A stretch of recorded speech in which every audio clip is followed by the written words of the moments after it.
నమస్కారం. ఘంటారావానికి స్వాగతం. ముందుగా ప్రధానాంశాలు.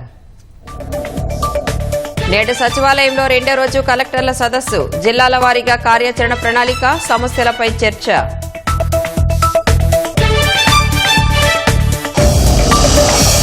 అమిత్ షాతో ఎంపీ లావు శ్రీకృష్ణదేవరాయలు భేటీ. వివిధ అంశాలపై ఇరువురు చర్చించినట్లు సమాచారం.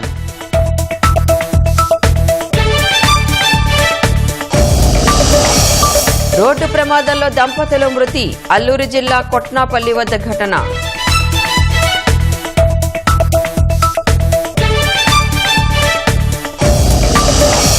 ఛత్తీస్గఢ్ మాజీ సీఎం భూపేష్ బఘేల్ ఇంట్లో సీబీఐ సోదాలు. సన్నిహితులు, బంధువుల ఇళ్లలోనూ తనిఖీలు.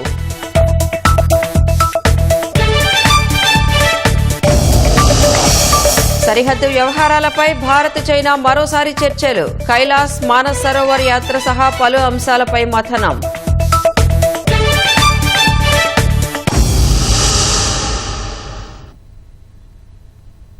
సచివాలయంలో నేడు రెండో రోజు సీఎం అధ్యక్షతన కలెక్టర్ల సదస్సు జరగనుంది. ఉదయం 10 గంటలకు సమావేశం ప్రారంభం కానుంది. జిల్లాల వారీగా కార్యాచరణ ప్రణాళిక, సమస్యలు కలెక్టర్లు ప్రస్తావించనున్నారు.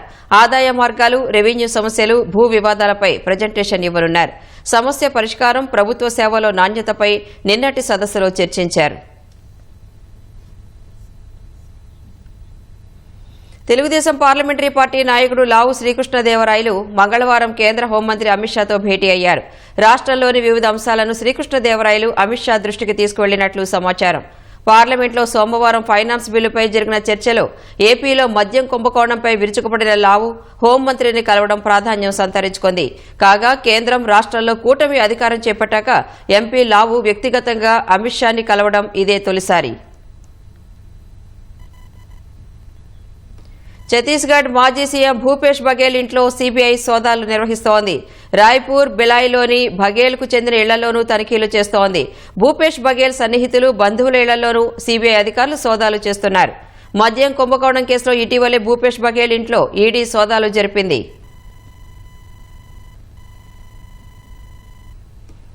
అల్లూరి జిల్లా హుకుంపేట మండలం కొట్నాపల్లి సమీపంలో కొత్త వలస జాతీయ రహదారిపై జరిగిన ప్రమాదంలో దంపతులు మృతి చెందారు. డంబ్రిగూడ మండలం పాముల పుట్టకు చెందిన నూకరాజు, దొసుదా క్రైస్తవ సమావేశానికి వెళ్లి బైక్పై తిరిగి వస్తున్నారు. ఈ క్రమంలో రోడ్డు క్రాస్ చేస్తుండగా క్వారీ లారీ ఢీకొట్టింది. దంపతులిద్దరూ అక్కడికక్కడే మృతి చెందగా వారితో పాటు ఉన్న బాలుడికి గాయాలయ్యాయి. క్షతగాత్రుని పాడేరు ఆసుపత్రికి తరలించారు. లారీ డ్రైవర్ మద్యం మత్తులో ఉన్నట్లు పోలీసులు తెలిపారు.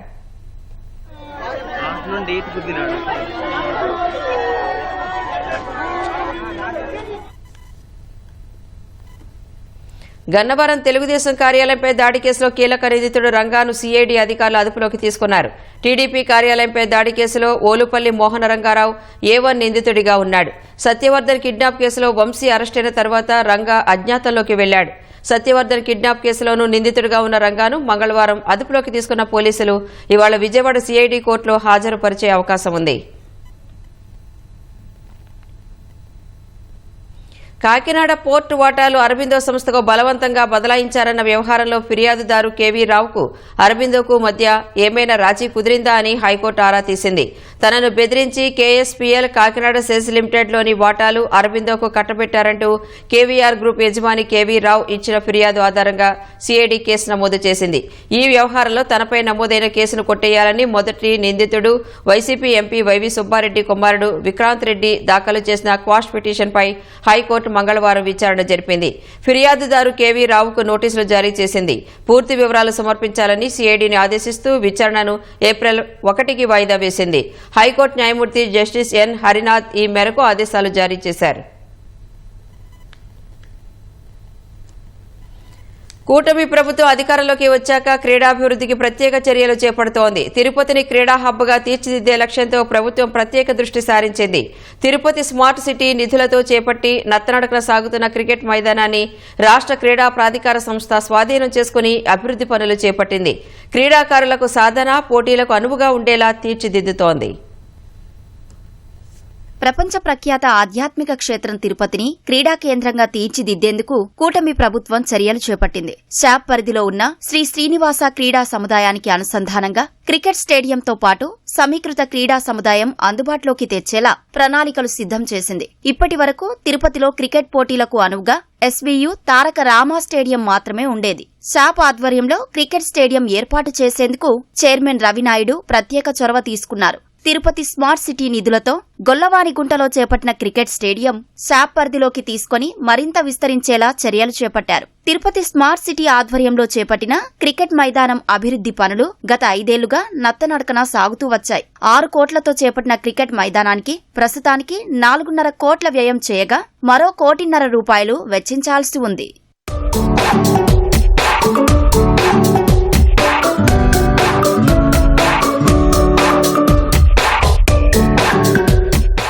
గొల్లవానిగుంటలో సమీకృత క్రీడా సముదాయం నిర్మాణానికి అదనంగా శాప్ నుంచి మరో 2 కోట్ల రూపాయల నిధులను ప్రభుత్వం మంజూరు చేయనుంది. క్రికెట్ మైదానంతో పాటు గ్రామీణ క్రీడలైన కబడ్డీ, ఖోఖో, వాలీబాల్ కోర్టులు ఏర్పాటు చేయనున్నారు. గొల్లవానిగుంటలో క్రీడా మైదానం అందుబాటులోకి రావడం ద్వారా తమ నైపుణ్యాల్ని మెరుగుపరుచుకోవడానికి అవకాశాలు పెరుగుతాయని క్రీడాకారులు హర్షం వ్యక్తం చేస్తున్నారు.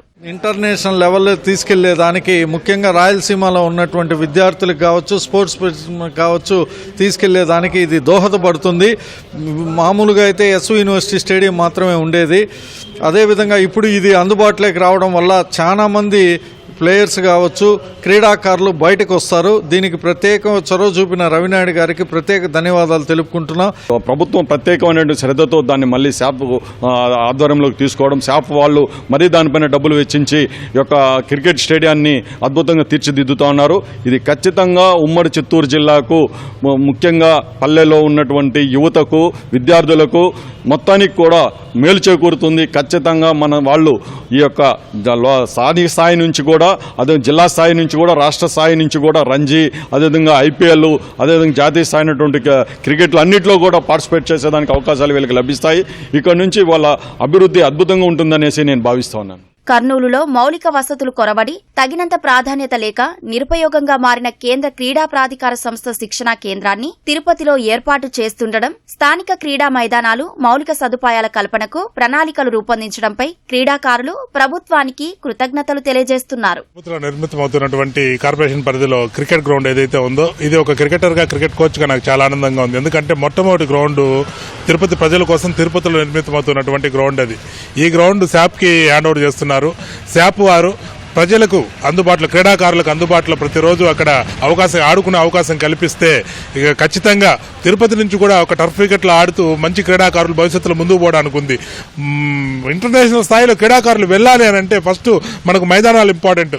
వచ్చిన ఒక మైదానంతో పాటు ఇంకా కూడా మైదానాలు సిద్ధం చేయాలని నేను ప్రభుత్వాన్ని వేడుకుంటున్నా. వైసీపీ నేతలతో ఎలాంటి సంబంధం పెట్టుకోవద్దని సీఎం చంద్రబాబు బహిరంగంగానే నాయకులకు దిశానిర్దేశం చేస్తుంటే, కొందరు వైసీపీ శ్రేణులు మాత్రం అందరి కళ్లు గప్పి వ్యవహరిస్తున్న తీరు విస్మయానికి గురిచేస్తోంది. జరుగుతున్న నష్టాన్ని సోషల్ మీడియా వేదికగా తెలుగుదేశం శ్రేణులు ఎలుగెత్తితే తప్ప ప్రభుత్వ పెద్దలు మేల్కోని పరిస్థితి. ప్రభుత్వ పెద్దలు ఇప్పటికైనా తమ చుట్టూ కోటరీలా తయారైన అధికార వ్యవస్థను సరిచేసుకోకుంటే మరిన్ని తప్పిదాలు తప్పవని సూచిస్తున్నారు. రాష్ట్రంలో డిగ్రీ, ఇంజనీరింగ్ చదువుతున్న విద్యార్థుల్లో ఐటీ, అడ్వాన్స్ టెక్నాలజీ నైపుణ్యాలను పెంపొందించేందుకు ప్రఖ్యాత ఐటీ సంస్థ సిస్కోతో ఏపీ స్కిల్ డెవలప్మెంట్ కార్పొరేషన్ మధ్య అవగాహన ఒప్పందం కుదిరింది. ఉండవల్లిలోని ముఖ్యమంత్రి చంద్రబాబు నివాసంలో మంత్రి నారా లోకేష్ సమక్షంలో జరిగిన ఈ ఒప్పంద కార్యక్రమంలో ఇప్పాల రవీంద్రారెడ్డి పాల్గొనడం తెలుగుదేశం శ్రేణులకు షాక్కు గురిచేసింది. సిస్కో టెరిటరీ అకౌంట్ మేనేజర్ హోదాలో ఇప్పాల రవీంద్రారెడ్డి ఈ కార్యక్రమంలో పాల్గొన్నారు. ప్రభుత్వంతో చేసుకునే ఒప్పందం కావడం, పరిమిత సంఖ్యలోనే సభ్యులను అనుమతించడంతో ఎవరెవరు వచ్చారో కూడా అధికారులు పెద్దగా గమనించలేదు. ఈ ఒప్పందం వీడియో బయటకు రావడంతో గమనించిన తెలుగుదేశం శ్రేణులు ఒక్కసారిగా సోషల్ మీడియాలో విరుచుకుపడ్డారు. ఈ విషయం కలెక్టర్ల సమావేశంలో ఉన్న లోకేష్ వరకు చేరడంతో వెంటనే ఆయన తీవ్ర ఆగ్రహం వ్యక్తం చేసినట్లు తెలిసింది. అలాంటి వ్యక్తిని లోపలికి ఎలా రానిచ్చారంటూ నిలదీశారు. వెంటనే తగిన చర్యలు తీసుకోవాలని తన పేషీకి ఆదేశాలు జారీ చేశారు. దీంతో లోకేష్, ఓఎస్డీ చైతన్య సిస్కోకు ఘాటుగా లేఖ రాశారు. చంద్రబాబు, లోకేష్ సహా తెలుగుదేశం పార్టీపై ఇప్పాల రవీంద్రారెడ్డి పెట్టిన పోస్టుల గురించి లేఖలో ప్రస్తావించారు. ఏపీ ప్రభుత్వంతో సిస్కో చేపట్టే ప్రాజెక్టు వ్యవహారంలో ఇప్పాల రవీంద్రారెడ్డిని పక్కన పెట్టాలని తేల్చి చెప్పారు. తాము పంపిన ఈమెయిల్కు వెంటనే సమాధానం కూడా ఇవ్వాలన్నారు. వైసీపీ ప్రభుత్వ హయాంలో అమలు చేసిన అడ్డగోలు విధానాల కారణంగా 4,85,000 మంది చదువు మధ్యలో మానేశారు. ఇంత భారీ సంఖ్యలో పిల్లలు చదువుకు దూరం కావడం చర్చనీయాంశంగా మారింది. పాఠశాలకు వరుసగా 2-3 నెలలు విద్యార్థులు రాకపోతే వారి వివరాలను డ్రాప్ బాక్స్లో పెడతారు. ఇలా రాష్ట్ర వ్యాప్తంగా 5,94,863 మంది పేర్లను పెట్టారు. వీరిలో 10వ తరగతి ఫెయిల్ అయిన వారు, సార్వత్రిక విద్యాపీఠం, ఐటీఐలు, పాలిటెక్నిక్లలో ఉన్న వారి వివరాలు తీసేస్తే 4,85,662 మంది చదువుకు దూరమైనట్లు తేలింది. గత ప్రభుత్వం డ్రాప్ బాక్స్లో పెట్టిన వివరాలపై సర్వే చేయించగా ఈ లెక్క తేలింది. ఎన్నో సంక్షేమ పథకాలు అమలు చేశామని జగన్ ప్రభుత్వం ఘనంగా చెప్పుకున్నా ఆర్థిక ఇబ్బందులతో 1,75,254 మంది చదువు మానేశారు. బడిలో లేని వారి పేర్లను నమోదు చేసి డ్రాప్ బాక్స్ లో పెట్టేశారు. ఈ వివరాలతో కూడిన నివేదికను కలెక్టర్ల కాన్ఫరెన్స్ లో సమర్పించారు. పాఠశాల విద్యలో విద్యార్థుల సంఖ్య ఎక్కువగా చూపేందుకు, మధ్యలో బడి మానేసిన వారి సంఖ్యను తగ్గించి చూపేందుకు అనేక అడ్డగోలు విధానాలు అమలు చేశారు. పాఠశాల విద్యాశాఖ రూపొందించిన నివేదికలో ఈ వాస్తవాలు బహిర్గతమయ్యాయి. చదువుకు దూరమైన పిల్లల విషయంలో చర్యలు తీసుకోవాలని ప్రభుత్వం జిల్లా కలెక్టర్లకు సూచించింది.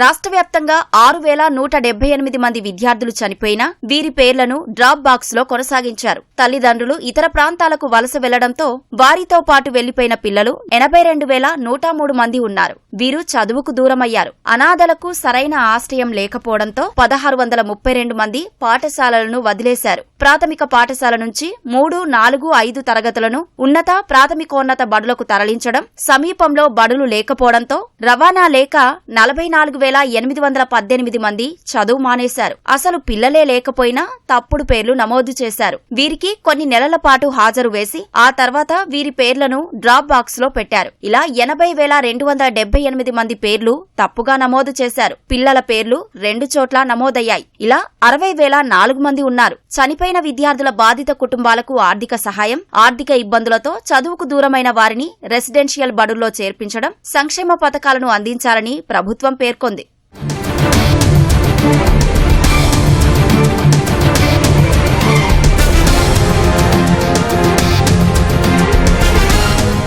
పూర్వ ప్రాథమిక విద్యలో ఆధార్ లేని విద్యార్థులు 3,719 మంది ఉండగా 1 నుంచి 10వ తరగతి వరకు 29,027 మందికి ఆధార్ నంబర్ లేదని పాఠశాల విద్యాశాఖ పేర్కొంది. ఇంటర్మీడియట్ స్థాయిలో ఆధార్ లేని వారు 973 ఉన్నట్లు అధికారులు గుర్తించారు. రాష్ట్ర వ్యాప్తంగా 167,884 మంది ఉపాధ్యాయులు ఉండగా వీరిలో సగటున రోజుకు 11.34% మంది అనధికారికంగా విధులకు గైర్హాజరవుతున్నట్లు గణాంకాలు చెబుతున్నాయి.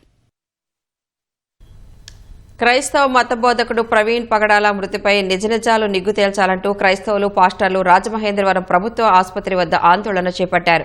రాజమహేంద్రవరం గామన్ వంతెన అనుసంధాన రహదారి వద్ద సోమవారం రాత్రి ఆయన విగతజీవిగా పడి ఉన్నారు. ప్రమాదంలో చనిపోయారా, లేదంటే వాహనం ఢీకొట్టిందా, లేదంటే ఇతర కారణాలు ఏమైనా ఉన్నాయా అనే కోణాల్లో పోలీసులు దర్యాప్తు చేస్తున్నారు. ఘటనా స్థలాన్ని రాజేష్ మహాసేన పరిశీలించారు. క్రైస్తవుల్లో ప్రవీణ్ పగడాలకు ఎంతో విశిష్టత ఉందని, ఆయన మృతిపై తీవ్ర ఆందోళన నెలకొందని రాజేష్ అన్నారు. ప్రవీణ్ పగడాల మృతి అంశంలో పోలీసులు సమగ్ర దర్యాప్తు చేపట్టాలని ఎంపీ పురంధేశ్వరి పోలీసులను కోరారు. ఎలాంటి వదంతులు, అసత్య ప్రచారాలు చేయవద్దని ఎంపీ పురమేశ్వరి విజ్ఞప్తి చేశారు. ప్రవీణ్ మృతిపై అనుమానాలు ఉన్నాయని, నిజానిజాలు తేల్చాలని క్రైస్తవ సంఘాల ప్రతినిధులు డిమాండ్ చేశారు. ప్రవీణ్ పగడాల గారు ఏదైతే నాకు అనుమానంగా ఉంది, నన్ను ఇలాగో హత్య చేయొచ్చు అనేటువంటి మాటలు తెలియజేసి పోస్ట్ చేశారో మేము చూసినప్పుడు కూడా ఆయనకు అదే పరిస్థితులు కనిపించాయి. ఆయన ముఖం మీద దెబ్బలు గాని, ఆయనకున్నటువంటి గాయాలు గాని అనుమానం కలిగించేటట్లుగా ఉన్నాయి. ప్రభుత్వం వారు ఖచ్చితంగా దీని విషయంలో న్యాయం తీర్చాలి. అలాగే పోలీసు వారు ఖచ్చితంగా ఏదైతే జరిగిందో ఆ సంఘటనలు పబ్లిక్ సమాజానికి తెలియపరచాలి. రాష్ట్ర వ్యాప్తంగా ఉన్న మరిన్ని వార్తలను ఇప్పుడు సంక్షిప్తంగా చూద్దాం.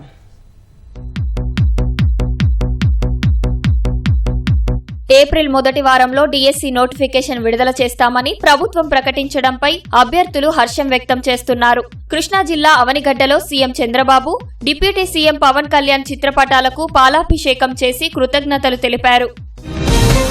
విజయవాడలో తాగునీటి సమస్య, స్ట్రీట్ వెండర్ల ఆక్రమణలు, ఇళ్ల సమస్యలపై కౌన్సిల్లో సభ్యులు గలమెత్తారు. తాగునీటి సరఫరా సక్రమంగా లేదన్నారు. ఆస్తి పన్ను పెంపుదల లేకుండా చూడాలన్నారు. సమస్యల్ని పరిష్కారానికి కమిషనర్ ధ్యాన్ చంద్ హామీ ఇచ్చారు. ఉపసభాపతి రఘురామకృష్ణరాజు అమరావతి చిత్రకళా వీధికి మద్దతు ప్రకటించారు. ఒక చిత్రానికి బ్రష్ స్ట్రోక్ చేశారు. కళారూపాలను జాతీయ స్థాయికి తీసుకెళ్లే దిశగా అందరం కృషి చేయాలన్నారు. రఘురామకు సృజనాత్మకత, సంస్కృతి కమిషన్ చైర్పర్సన్ తేజస్వి పొడపాటి ధన్యవాదాలు తెలిపారు. జపాన్ అంబాసిడర్ల బృందం అమరావతిలో పర్యటించింది. ధ్యాన బుద్ధ ప్రాజెక్టు, అమరావతి స్తూపం, పురావస్తు ప్రదర్శనశాల, చారిత్రక కళాఖండాలను సందర్శించింది. జపాన్ అంబాసిడర్ల బృందాన్ని అధికారులు సత్కరించారు. నంద్యాల జిల్లా గడివేముల మండలంలో ఈదురుగాలులతో కూడిన వర్షానికి పలు గ్రామాల్లో పంటలకు తీవ్ర నష్టం వాటిల్లింది. మొక్కజొన్న, ఆముదం, పొగాకు పంటలు నేలకొరిగాయి. కల్లాల్లో ఆరబెట్టిన పంట తడిసిపోయింది.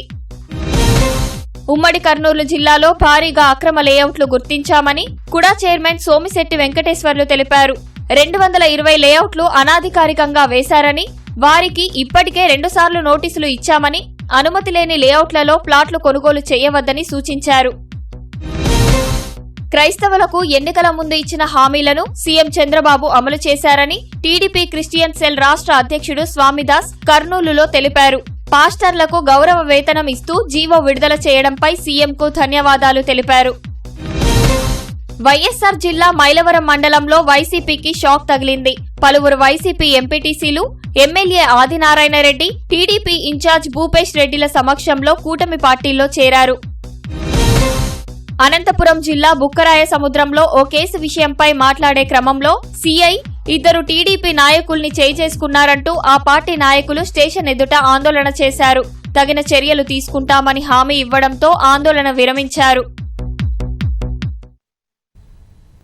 మైనార్టీలకు దగ్గరయ్యే బృహత్తర కార్యక్రమానికి బీజేపీ శ్రీకారం చుట్టింది. ఈ కార్యక్రమంలో భాగంగా కమలం పార్టీ సౌగాత్ ఏ మోదీ పేరుతో ముస్లింలకు కిట్ల పంపకాన్ని ప్రారంభించింది. రంజాన్ సందర్భంగా ఈ కిట్ల పంపిణీని చేపట్టింది. కిట్లలో ఆహార పదార్థాలతో పాటు మహిళల కోసం వస్త్రాలను అందిస్తున్నారు. బీజేపీ మైనార్టీ మోర్చా జాతీయ అధ్యక్షుడు జమాల్ సిద్దికి ఢిల్లీలో ఈ పంపకాన్ని ప్రారంభించారు. మైనార్టీ వర్గాల్లో ఆర్థికంగా వెనుకబడిన వారికి ఈ కిట్లు పంపిణీ చేస్తున్నామని జమాల్ సిద్దికి తెలిపారు. తమ కార్యకర్తల్లో ప్రతి ఒక్కరూ కనీసం 100 మంది ముస్లింలను కలిసి ఈ కిట్లు పంపిణీ చేస్తారని వెల్లడించారు. ఈ కార్యక్రమం రంజాన్ తర్వాత కూడా కొనసాగిస్తామని చెప్పారు. ఇతర మైనార్టీ వర్గాలైన క్రైస్తవులు, సిక్కులకు కూడా వారి పండుగల సందర్భంగా కిట్లు ఇచ్చి శుభాకాంక్షలు తెలుపుతామని ఆయన చెప్పారు. సౌగాత్ ఏ మోదీ కార్యక్రమం ఓట్ల కోసం వేసిన ఎత్తుగడ అని ప్రతిపక్షాలు ఆరోపించాయి.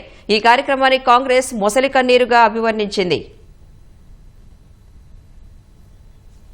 సరిహద్దుల్లో సహకారం పునరుద్ధరణ, సమర్థ నిర్వహణ, నదుల సమాచారం ఇచ్చిపుచ్చుకోవడం, కైలాస్ మానస్ సరోవర్ యాత్రపై భారత్, చైనా మరోసారి చర్చలు జరిపాయి. ఇరు దేశాల సరిహద్దు వ్యవహారాలపై సంప్రదింపులు, సమన్వయం కోసం ఏర్పాటైన వర్కింగ్ మెకానిజం ఫ్రేమ్వర్క్ సమావేశం బీజింగ్లో జరిగింది. ఈ సమావేశంలో పలు అంశాలు ప్రస్తావనకు వచ్చాయి. డిసెంబర్లో జరిగిన ప్రత్యేక ప్రతినిధుల చర్చల్లో భాగంగా జాతీయ భద్రతా సలహాదారు అజిత్ డోబాల్, చైనా విదేశాంగ మంత్రి వాంగ్ యీ తీసుకున్న నిర్ణయాలను సమర్థంగా అమలు చేసేందుకు తీసుకోవాల్సిన చర్యలపైన ఇరు దేశాల అధికారులు చర్చలు జరిపారు. ఈ ఏడాది చివరిలో ఢిల్లీలో సరిహద్దు సమస్యపై జరిగే ప్రత్యేక ప్రతినిధుల సమావేశానికి తగిన ఏర్పాట్లు చేసేందుకు కలిసి పనిచేయాలని నిర్ణయించారు. వర్కింగ్ మెకానిజం ఫ్రేమ్వర్క్ సమావేశం సానుకూల, నిర్మాణాత్మక వాతావరణంలో జరిగిందని భారత విదేశీ వ్యవహారాల శాఖ వెల్లడించింది. వాస్తవాధీన రేఖ వెంట పరిస్థితిని 2 వైపులా సమగ్రంగా పరిశీలించినట్లు తెలిపింది. ద్వైపాక్షిక సంబంధాల పురోభివృద్ధికి సరిహద్దులో శాంతి, ప్రశాంతత కీలకమని విదేశాంగ శాఖ పేర్కొంది. రష్యా ఉక్రెయిన్ యుద్ధం కారణంగా జనజీవనం అల్లకల్లోలమవుతోంది. ఇరు దేశాలు ప్రయోగించే బాంబులు, క్షిపణుల ధాటికి మనుషులతో పాటు అడవుల్లోని అరుదైన పక్షులు, జంతువులు సైతం ప్రాణాలు కోల్పోతున్నాయి. కొన్ని తీవ్రంగా గాయపడి రోజుల తరబడి నరకం చవిచూస్తున్నాయి. ఇలా యుద్ధంలో గాయపడి వైద్యం అందక నిస్సహాయ స్థితిలో ఉన్న 5 సింహాలకు ఓ సంస్థ చికిత్స అందించింది. అనంతరం సింహాలను ఉక్రెయిన్ నుంచి బ్రిటన్లోని లయన్ రెస్క్యూ సెంటర్కి తరలించారు. కీవ్ నుంచి 1000 కిలోమీటర్ల దూరం వచ్చినా యుద్ధం తాలూకా జ్ఞాపకాలతో ఆ సింహాలు ఇప్పటికీ భయపడుతున్నాయి. ప్రపంచం మనుగడ కొనసాగాలంటే చిన్నప్పుడు చదువుకున్న ఆహార గొలుసులో మనిషితో పాటు అందులోని ప్రతి జీవి ఉనికి ఉండాల్సిందే. అందులో చిన్న పురుగు అంతరించినా ప్రకృతి చిన్నాభిన్నమై మానవ మనుగడ ప్రశ్నార్థకమవుతుంది. అంతటి ప్రాముఖ్యమైన ఆహార గొలుసు నేడు మనుషుల వైరుధ్యాల వల్ల ఏర్పడుతున్న యుద్ధాల వల్ల దెబ్బతినే పరిస్థితి వస్తోంది. బాంబులు, క్షిపణుల ధాటికి వన్యప్రాణులు అల్లాడిపోతున్నాయి. తీవ్రంగా గాయపడి నిస్సహాయ స్థితిలో నరకం చూస్తున్నాయి. అలాంటి జంతువుల్ని యుద్ధం నుంచి కొన్ని సంస్థలు రక్షిస్తున్నాయి.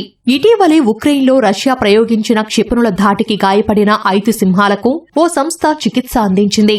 అనంతరం ఉక్రెయిన్ నుంచి బ్రిటన్లోని లయన్ రెస్క్యూ సెంటర్కి వాటిని తరలించింది.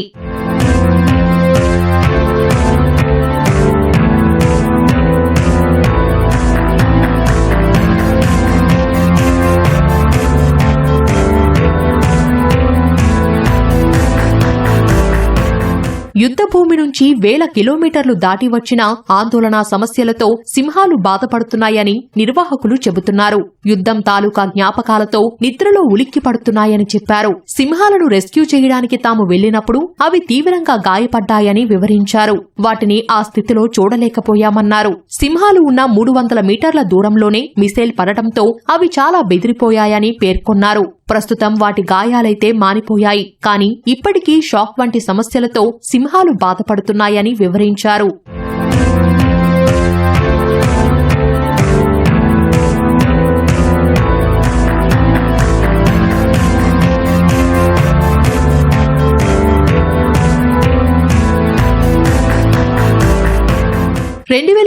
లో రష్యా ఉక్రెయిన్ యుద్ధం మొదలైనప్పటి నుంచి వందలాది జంతువులను వైల్డ్ యానిమల్స్ రెస్క్యూ సెంటర్ ద్వారా రక్షిస్తున్నట్లు నిర్వాహకులు చెబుతున్నారు. వాటిలో సింహాలు, పులులు, చిరుతలు, తోడేళ్లు, జింకలు, కోతులు వంటి జంతువులు ఉన్నట్లు చెప్పారు. వాటికి చికిత్స అందించి రెస్క్యూ సెంటర్లలో ఉంచుతున్నట్లు వివరించారు. ఇందుకోసం ప్రపంచవ్యాప్తంగా నిధులను కూడా సేకరిస్తున్నట్లు పేర్కొన్నారు. చాలా మంది జంతు ప్రేమికులు భారీగా విరాళాలు ఇస్తున్నట్లు తెలిపారు. ఇప్పటికైనా మనుషులతో సహా మూగజీవాల మృత్యువుకు కారణమవుతున్న యుద్ధాలకు స్వస్తి పలకాలని జంతు ప్రేమికులు కోరుతున్నారు.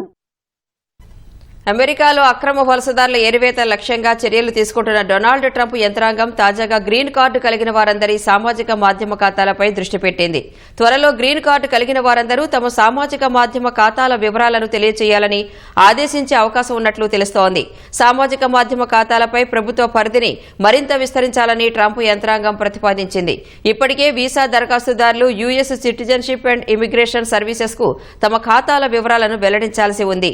కొత్త ప్రతిపాదన అమెరికాలో చట్టబద్దంగా నివసిస్తున్న, శాశ్వత నివాసం, ఆశ్రయం కోరుతున్న వారికి వర్తిస్తుందని తెలుస్తోంది. ఈ ప్రక్రియ మెరుగైన గుర్తింపు ధృవీకరణను సాధ్యం చేస్తుందని, దేశ భద్రతకు దోహదం చేస్తుందని అమెరికా ప్రభుత్వం నోటీసుల్లో పేర్కొంది.